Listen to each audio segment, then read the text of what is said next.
All right, so we're going to dig into the 2024 election results and, how media might have played a role in all this. Yeah. It's safe to say that Democrats are a little puzzled right now, Mhm. trying to wrap their heads around those losses in the House and the Senate, Right. and of course, the White House. Yeah. It is interesting because on the surface, Biden's policies, especially those geared towards workers, seem like a pretty strong selling point. Right.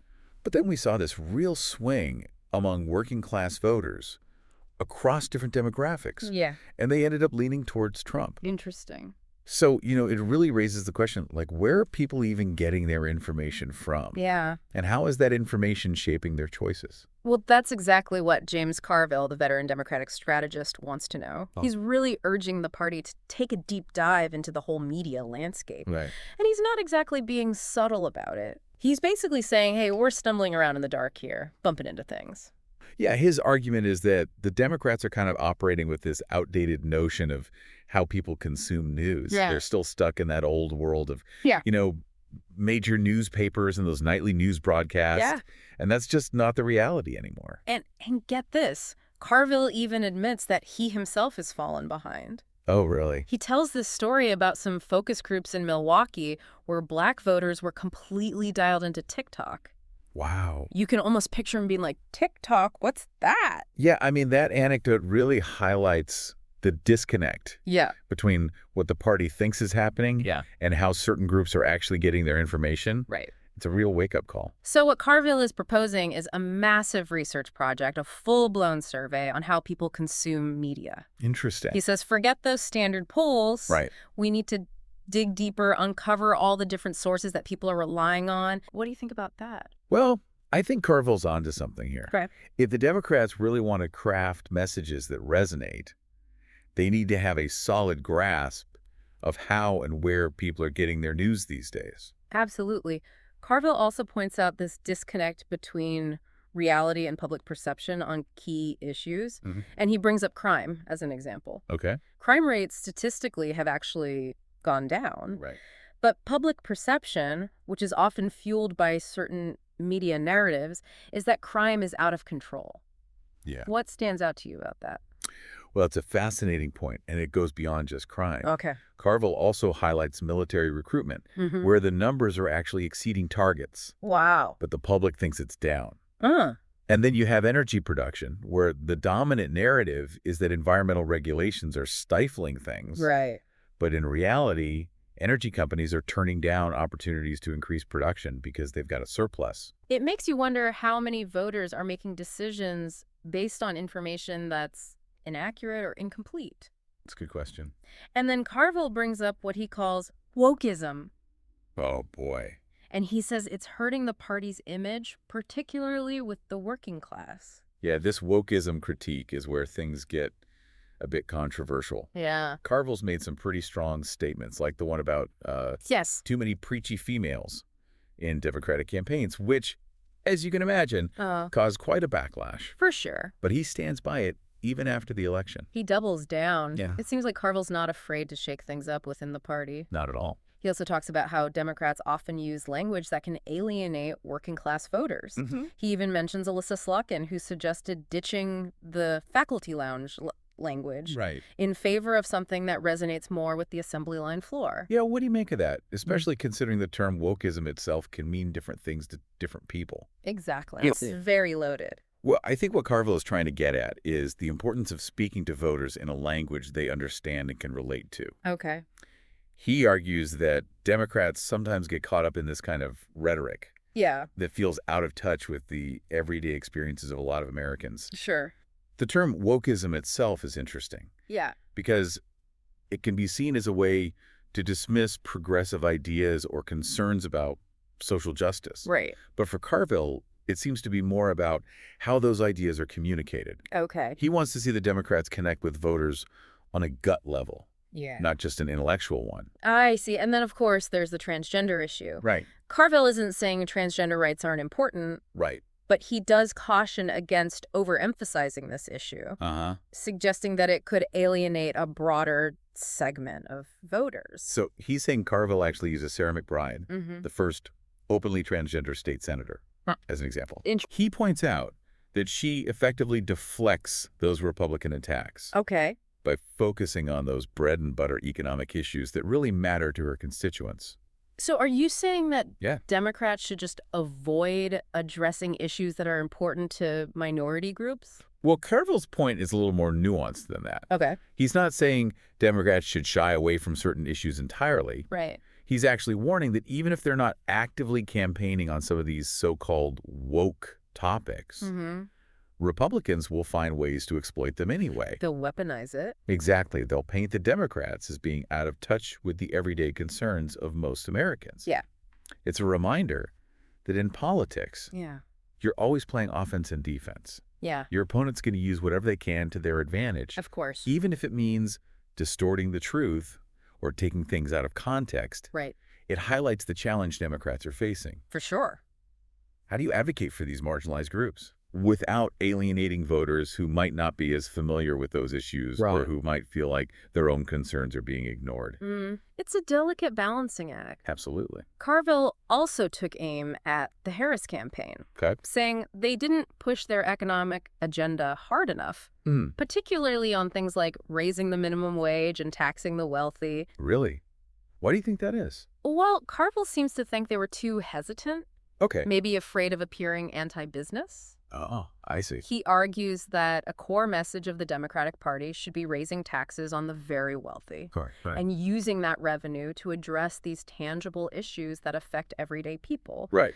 He even uses this very vivid image of Harris gathering a group of billionaires and saying, "Don't tax those guys over there, tax me." Wow, that's a pretty bold statement. Yeah. Do you think that kind of populist message would actually resonate with voters? Well, Carville certainly seems to think so. Okay. He argues that it creates this clear contrast, a choice between the interests of the elite and the needs of working-class Americans. Right. He believes that kind of message, one that speaks directly to economic anxieties and offers concrete solutions, is what will ultimately win over voters. Interesting. Carville was also critical of the campaign's approach to connecting with young voters. Especially on the issue of housing affordability. Okay. He suggested using that revenue from taxing the wealthy to help young people buy their first homes. Wow. It almost sounds like a modern-day GI Bill, tailored for a generation struggling with student debt and a tough housing market. It's an interesting proposal. Yeah. And it speaks to the need for Democrats to offer tangible solutions to the problems facing younger generations. Exactly. The GI Bill analogy is a powerful one because it evokes that sense of historical precedent, showing that government can play a role in creating opportunities for upward mobility. Right. And Carville actually shared his own experience with the GI Bill, describing how it allowed him to buy a house, secure a low mortgage rate, and avoid a down payment. Really? He really emphasized how much of a lifeline it was for him and many others in his generation. I see.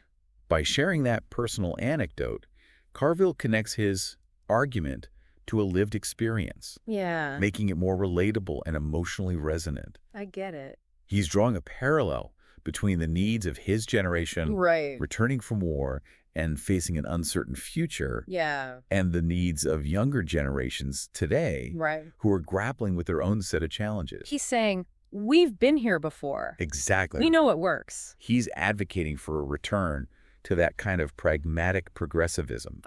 One that focuses on delivering tangible results and improving people's lives in concrete ways. This whole idea of a disconnect between reality and perception, it goes beyond just those specific issues he mentioned. He talked about crime being down statistically, but the public thinking it's out of control. Exactly. Do you think that has anything to do with how information is being presented? Oh, absolutely. Especially on social media. It's definitely a factor. Okay. Carville seems to be pointing to this media landscape that often amplifies fear and anxiety. Regardless of whether those fears are actually grounded in reality. And social media, with its algorithms designed to promote engagement, can often exacerbate this by creating these echo chambers where people are only exposed to information that confirms their existing biases. So it just reinforces what they already believe. Exactly. He also brought up military recruitment. Which is apparently exceeding targets, but people think it's declining. And then there's that whole narrative about energy production being hampered by environmental regulations. When in reality, companies are choosing not to produce more because they already have a surplus. It's fascinating. Yeah. These examples really illustrate how public perception can be shaped by narratives that don't necessarily align with the facts. So we're being misled.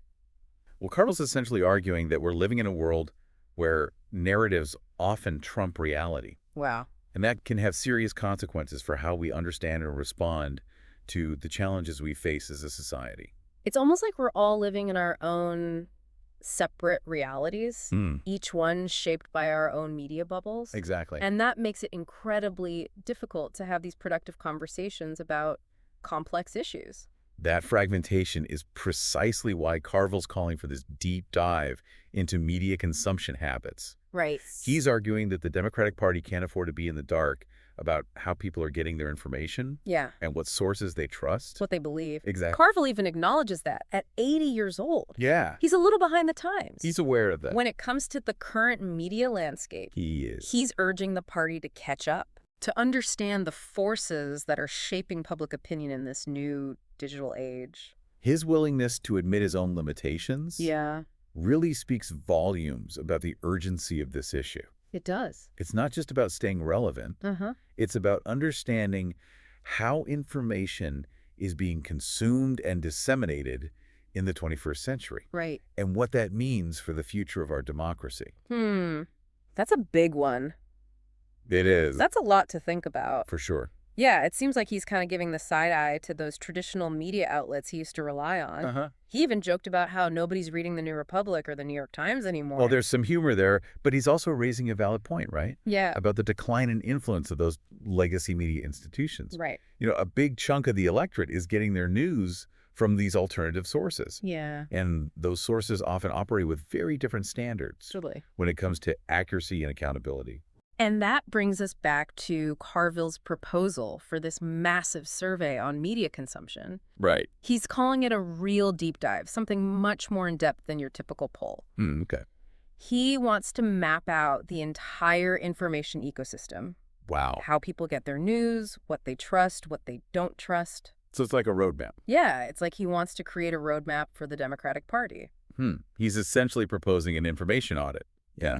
A way for the party to understand the landscape they're operating in. Exactly. And then adapt their communication strategies accordingly. And he's not just talking about identifying the sources of information, but also understanding how those sources shape perceptions and influence decision-making. It's about the whole picture. He even mentioned that he's been talking to some academics about how to design this survey. Oh, really? He wants to make sure they're reaching people in the right ways. Okay. Not just relying on those old school methods like phone calls. Right, because that's not how everyone gets their information anymore. Exactly. It shows that he understands the need for new approaches. Yeah. The Democratic Party can't afford to stay stuck in the past. Yeah. They need to meet voters where they are. Absolutely. And that means embracing new technologies and platforms. That's the key. And Carville seems pretty convinced that once they have the results of this survey, they'll have some real gold nuggets to work with. Interesting. It'll be like this treasure trove of information about how to connect with voters in a more meaningful way.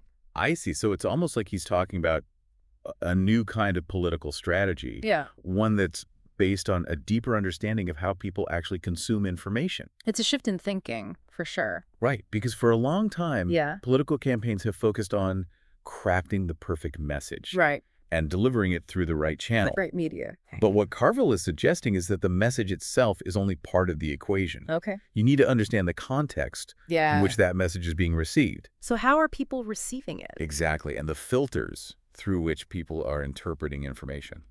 So what does all of this mean for you, the listener? That's a good question. Carville's insights offer a lot to think about. You do. Especially when it comes to how politics and media intersect in today's world. Right. He's challenging us to be more aware of our own media consumption habits, to question the sources we rely on, and to think critically about how those sources might be shaping our understanding of the world. It's a call to action. It is. For all of us to be more media literate. To develop the skills and the awareness we need to navigate this increasingly complex information landscape. Carville's argument is that the future of our democracy might depend on it.